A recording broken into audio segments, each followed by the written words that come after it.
मैं ये पूरा मानती हूँ कि एक टीचर को बनाने में एक टीचर जो है वो किसी बच्चे का भविष्य बनाने में उसका बहुत अच्छा रोल है।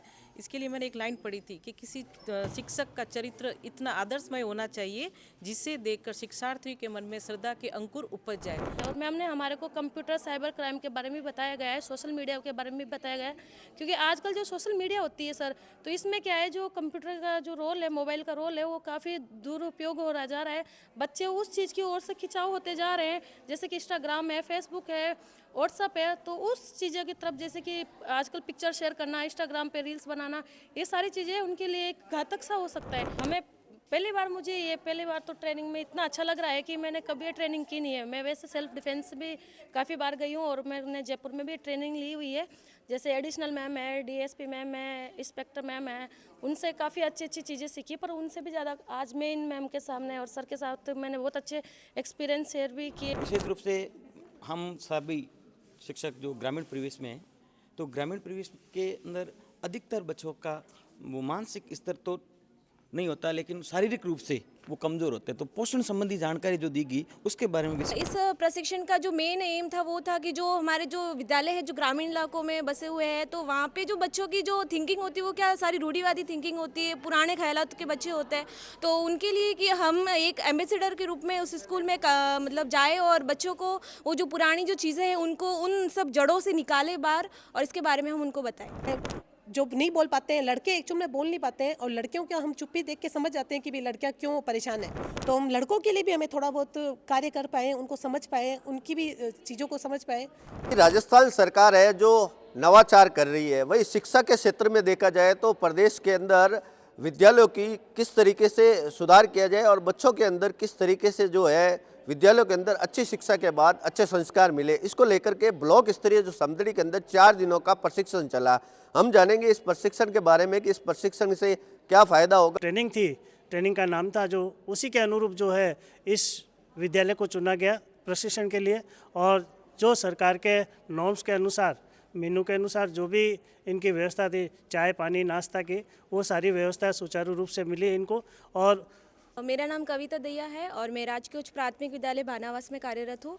ये जो प्रशिक्षण हुआ हमारा 4 दिन का प्रशिक्षण था, जो RSCIT की तरफ से है, और इसका नाम है SHWB प्रशिक्षण। और आज जैसे इन्होंने हिंसा के बारे में बताया, जो कि शारीरिक और मानसिक रूप से जो प्रताड़ित किए जाते हैं, बहुत से बच्चे ऐसे होते हैं जो हिंसक रूप से होते हैं, जो अपनी बात अपने माता पिता के सामने नहीं कह पाते हैं और कभी कभार अपने गुरुजी के सामने भी नहीं कह पाते हैं।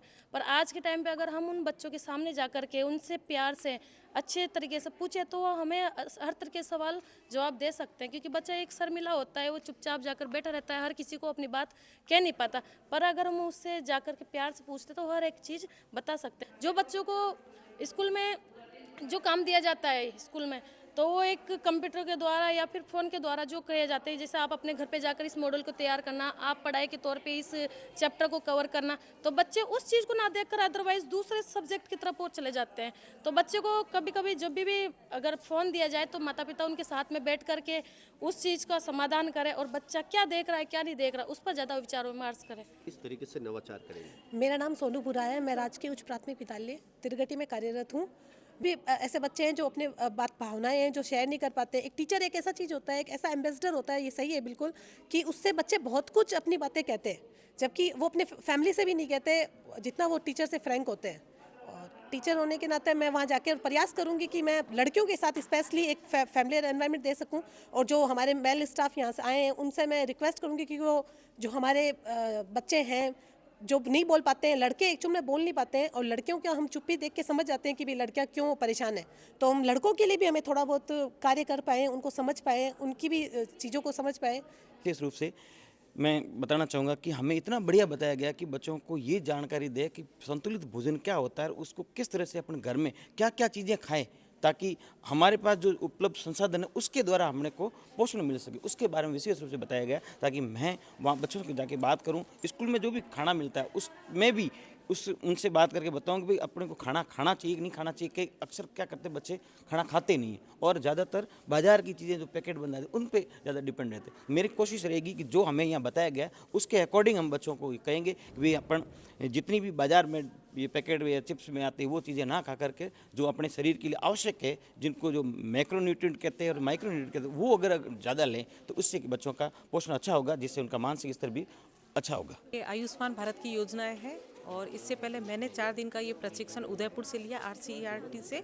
उसके बाद मैंने ये प्रशिक्षण डिस्ट्रिक्ट लेवल पे 4 दिन की वापस, जैसा ये प्रशिक्षण है वैसा ही 4 दिन का बाड़मेर में हुआ था, वहाँ से DRG को हमने दिया था और उसके बाद ये 4 दिन का प्रशिक्षण यही है सर। मेरा ये फर्स्ट चांस है जिसमें मैं लोगों को प्रशिक्षण दे रही हूँ, मतलब ये पिछले 4, 8 और ये 12 दिन हुए हैं। आपने क्या सीखा कि कितना बदलाव ला सकते हैं? अगर टीचर चाहे तो कुछ भी कर सकते हैं, Yes, क्योंकि sir, एक शिक्षक teacher- ही ऐसा होता है कि जो ब्रेन के अंदर, बच्चों के अंदर वो चीज़ डाल सकता है जो माता पिता भी नहीं डाल सकते। बिल्कुल सर, मैं ये पूरा मानती हूँ कि एक टीचर को बनाने में एक टीचर जो है वो किसी बच्चे का भविष्य बनाने में उसका बहुत अच्छा रोल है। इसके लिए मैंने एक लाइन पढ़ी थी कि किसी शिक्षक का चरित्र इतना आदर्शमय होना चाहिए जिसे देखकर शिक्षार्थी के मन में श्रद्धा के अंकुर उपज जाए। तो एक टीचर वो है कि जो एक बच्चे के मस्तिष्क में अंकुर उपजा सकता है, अच्छे या बुरे। और एक टीचर है जब बच्चों को पढ़ाता है, उस बच्चों से हमारे भारत का भविष्य बनेगा। और ये मॉड्यूल है 11 जो मॉड्यूल थे वो बच्चों के खान पान, बच्चों के मानसिक स्वास्थ्य, जैसे बच्चों को सुबह उठ के थोड़ा सा योगा की तरफ ध्यान देना है, जिससे वो कैसे अपने ध्यान को एकाग्र कर सकता है। और उनको नशा मुक्ति, हमारी स्कूल जो है वो तंबाकू मुक्त स्कूल है, तो बच्चों को ये भी ध्यान रखना है कि उनके आसपास के क्षेत्रों में कभी कोई तंबाकू या किसी भी तरह की नशीली दवाओं का सेवन ना हो या दवाओं की बिक्री ना हो। इसके अलावा जैसे इस मॉड्यूल में मोबाइल की, आजकल के बच्चे जो है पूरे मोबाइल से एकदम जकड़े जा चुके हैं, उनको पेरेंट्स नहीं लगते, उनको वही लोग अच्छे लगते हैं जो उनको मोबाइल देखने देंगे, या किसी ने मना किया तो वो लोग उनको बिल्कुल पसंद नहीं आएंगे। तो इसमें इन मॉड्यूल में ये बनाया गया है कि आपको कुछ टाइम ऐसा रखना है जिसमें आपका नो स्क्रीन हो, आपको ना टीवी देखना है, ना फ़ोन देखना है, ना लैपटॉप देखना है, किसी भी स्क्रीन के सामने नहीं जाना है, सिर्फ आपको आपके परिवार के सामने बैठकर बातें करनी है, अपने अच्छे और बुरे अनुभव जो है अपने बच्चों के साथ या परिवार के साथ बांटने हैं। तो अगर हम बच्चों के, स्कूल के बच्चों को भी ये शिक्षा दें, तो स्कूल में अगर 100 बच्चे हैं तो 100 बच्चों ने अगर वो शिक्षा ली तो वो 100 बच्चे अपने घर जाके अगर ये बात कहेंगे तो एक साथ 100 परिवार सुधरेंगे सर। तब जितने टीचर्स ने ये चीज़ ली है वो अगर जाके अपनी स्कूल में बताएंगे तो आप खुद सोच सकते हो कि एक ब्लॉक लेवल पर कितना सुधार हो सकता है। सर आप बताइए, आपका नाम, आपका परिचय और आपको क्या दायित्व मिला था और इसको किस तरीके से निभाया और कितने शिक्षकों ने यहाँ पे प्रशिक्षण लिया? मेरा नाम सुशील कुमार शर्मा है। मैं राजकीय उच्च माध्यमिक विद्यालय जेठन-3 में कार्यरत हूँ। यहाँ मुझे इस प्रशिक्षण में MT का कार्य करने का अवसर मिला।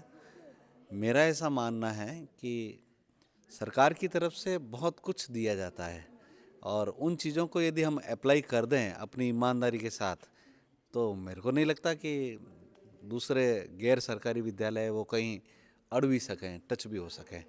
तो जब सरकार इतना हमसे उम्मीद रखती है तो हमको भी उनके लिए खूब करना चाहिए। ग्रामीण क्षेत्रों में मैं आपको शेयर करना चाहूँगा ये चीज़, कई ऐसी प्रतिभाएं हैं जिनको अगर सही मार्गदर्शन मिल जाए एक बढ़िया टीचर के रूप में तो वो बहुत अच्छा कर सकते हैं। और ये चीज़ें मैं कर रहा हूँ और मुझे उपलब्धियाँ मिली हैं। आज मेरे विद्यालय के अंदर कई क्षेत्रों में ऐसी प्रतिभाएं हैं जो स्टेट को लीड कर रही हैं। तो वो क्या है, वो यही है कि उनको एक प्लेटफॉर्म देना एक टीचर का होता है, दायित्व होता है, उसकी मोरल ड्यूटी है कि वो उन चीज़ों को, उन प्रतिभाओं को आगे लाए। और जो सरकार की योजना है बस केवल उन्हीं को ही तो लागू करवाना है, और जब हम खुद लगते हैं तो हमारी एक टीम बनती है और एक बहुत बढ़िया रिजल्ट सामने आता है। ये ट्रेनिंगों को लेकर के मुझे कई बार युवा साथियों ने कहा कि ट्रेनिंगों में कोई दम नहीं होता है, वही घिसी पिटी चीज़ें दिखाई जाती हैं, जो हमको याद हैं वो बताई जाती हैं। तो उस दिन मेरे को लगा कि इस फील्ड में भी मैं कुछ करूँगा, और फिर मैंने CBO ऑफिस से निवेदन करके ये मांगा कि मुझे भी ऐसा अवसर दिया जाए, और उन्होंने दिया। और आज जब ये जितने भी संभागीय हैं इनके चेहरे पर जब खुशी देखते हैं तो लगता है कि हाँ कुछ हुआ है, और ये जो सरकार जो चाह रही है वो हमको करके दिखाना है। तो ये सरकार द्वारा चलाया जा रहा प्रशिक्षण शिविर जिसका आज समापन था 4 दिवसीय, जिसके अंदर जो ब्लॉक स्तर के जितने भी शिक्षक और शिक्षिकाएं थी यहाँ पे आए और उन्होंने प्रशिक्षण में भाग लिया।